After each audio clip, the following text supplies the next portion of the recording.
You're standing on a dusty road in the Balkans, summer of 2014. The air is thick with heat and the smell of unwashed bodies. In the distance, you hear something. Not the triumphant war drums of a returning army, not the cheers of victory. No, you hear moaning. Thousands of voices crying out in pain and confusion. And as the sound grows closer, you see them, an army, 15,000 men. But they're not marching, they're stumbling, shuffling forward in a grotesque parade of human suffering.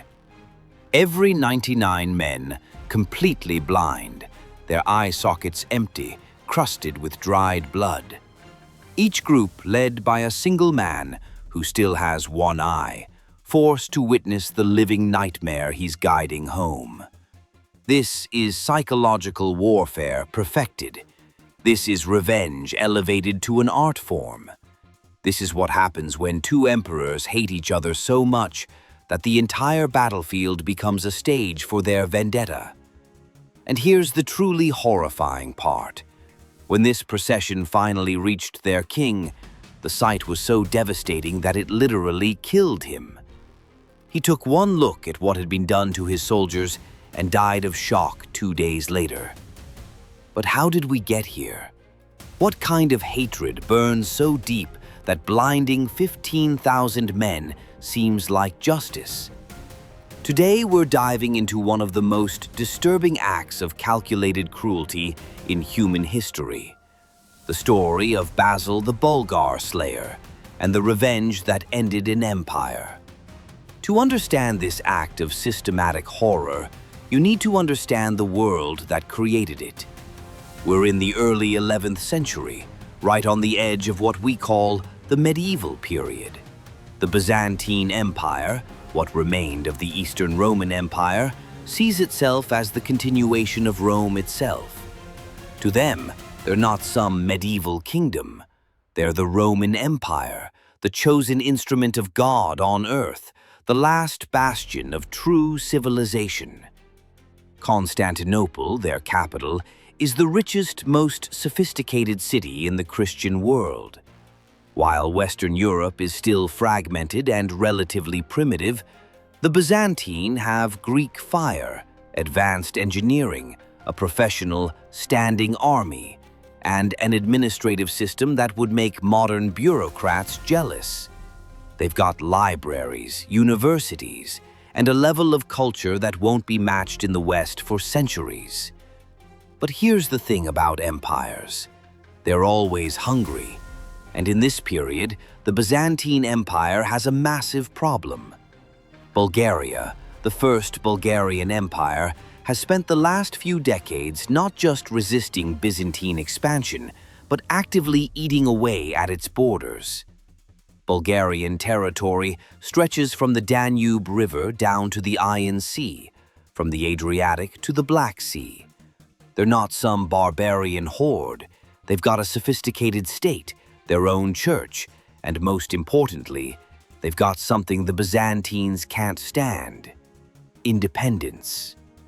Now, within the Byzantine power structure, there's a concept you need to understand called wine. The civilized Christian world under legitimate authority. To Byzantine thinking, there can only be one true emperor, one legitimate heir to Rome. Everyone else, they're either subjects who don't know it yet, or rebels who need to be brought to heel. And Tsar Samuel of Bulgaria, he's definitely in that second category. But this isn't just political theory. This is personal. Deeply, violently personal. Because our story really begins with two men who hate each other, with a passion that will define 3 decades of warfare and create one of history's most horrifying spectacles. On one side of this blood-soaked rivalry stands the emperor who would earn history's most chilling nickname, Basil II, Emperor of the Romans. Born in 958 into the Macedonian dynasty, Basil was raised in the purple, literally born in the purple chamber of the imperial palace, marking him as legitimate from birth. But his childhood wasn't some cushioned palace life. His father died when he was young, and much of his youth was spent watching regents and generals fight over power while he waited to truly rule. When Basil finally took real control of the empire in his 20s, he was shaped by that experience. He became, by all accounts, one of the least imperial emperors you can imagine. No grand banquets, no elaborate court ceremonies unless absolutely necessary. The man wore military gear more often than imperial purple. He never married, never had children, and reportedly lived a life that was almost monastic in its simplicity. Everything, and I mean everything, was about the empire and its expansion. The chroniclers describe him as medium height, with striking blue eyes that seemed to pierce right through you. He had a thick beard and a look that made experienced generals nervous. He was methodical, patient, absolutely ruthless when necessary, and he held grudges like other men held swords. John Skylitzes, the Byzantine historian, wrote that Basil was by nature very stern, and that he never forgave an injury. Keep that in mind. It becomes very important later. Now, on the other side, we have Tsar Samuel. His origin story is actually a bit murky, which tells you something about how medieval propaganda worked. Byzantine sources tried to diminish him, but the facts speak for themselves. Samuel came to power in the 970s and 980s, during a period of chaos in Bulgaria, and through sheer force of will and military genius, he not only stabilized the state, but expanded it dramatically. His contemporaries called him invincible in power. The Bulgarian sources describe him as a warrior king who led from the front, who understood both the grand strategy of empire building and the tactical details of mountain warfare. He was clever, he was tough, and most importantly, he understood something crucial. He couldn't beat the Byzantine Empire in a straight fight, so he didn't try. He used the terrain, he used guerrilla tactics. He made the Byzantines bleed for every inch of territory.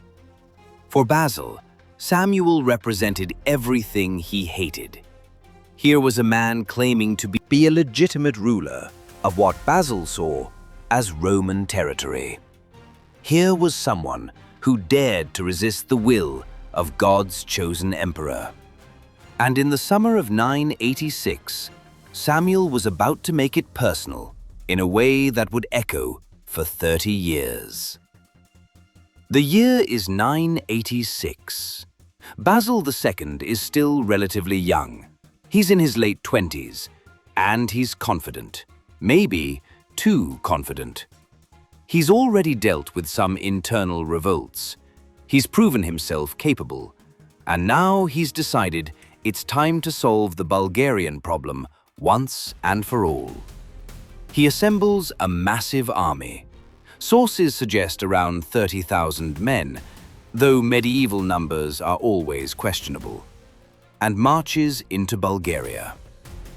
In the summer of 986, Basil II, Emperor of the Byzantine Empire, set his sights on the Bulgarian fortress of Serakica, modern-day Sofia, a strategic stronghold that would give him control over the heart of Bulgaria. With superior numbers, better equipment, and a professional army, the Byzantines expected a straightforward victory. However, Tsar Samuel of Bulgaria had prepared for this moment. After some initial skirmishes, Basil decided to withdraw for the winter, planning to return in the spring. To retreat, his army had to pass through a narrow mountain pass known as the Gate of Trajan, a tight valley where numbers meant little. Samuel had been waiting for this exact moment. As the Byzantine army marched through the pass, exhausted from the long march, Samuel's forces ambushed them from the heights. The result was a massacre. Despite the elite Byzantine soldiers, Basil barely escaped with his life, fleeing back to Constantinople. The Bulgarians captured the imperial treasury and weapons, but most importantly, they captured Basil's dignity, a personal, spiritual defeat for an emperor who saw himself as God's chosen ruler. This loss haunted Basil. For 28 years, he focused on exacting revenge on Samuel and systematically dismantling the Bulgarian state. But instead of direct battles, Basil launched yearly campaigns aimed at destroying Bulgaria's infrastructure, burning crops, demolishing fortresses, and weakening the economy. Each year, the people of Bulgaria would live in fear, knowing the Byzantine army would come. Despite fierce resistance from Samuel and occasional victories, the Bulgarian Empire began to crumble under constant pressure. By 1014, Samuel, now an aging king, knew that his empire was falling apart. In a final attempt to turn the tide, he prepared for one decisive battle in the Kleidion Pass, a narrow gorge surrounded by mountains. He fortified the pass, positioning his best troops to block the Byzantines. When Basil's army arrived and saw the fortification, he must have realized the challenge. But unlike before, he wasn't the same man.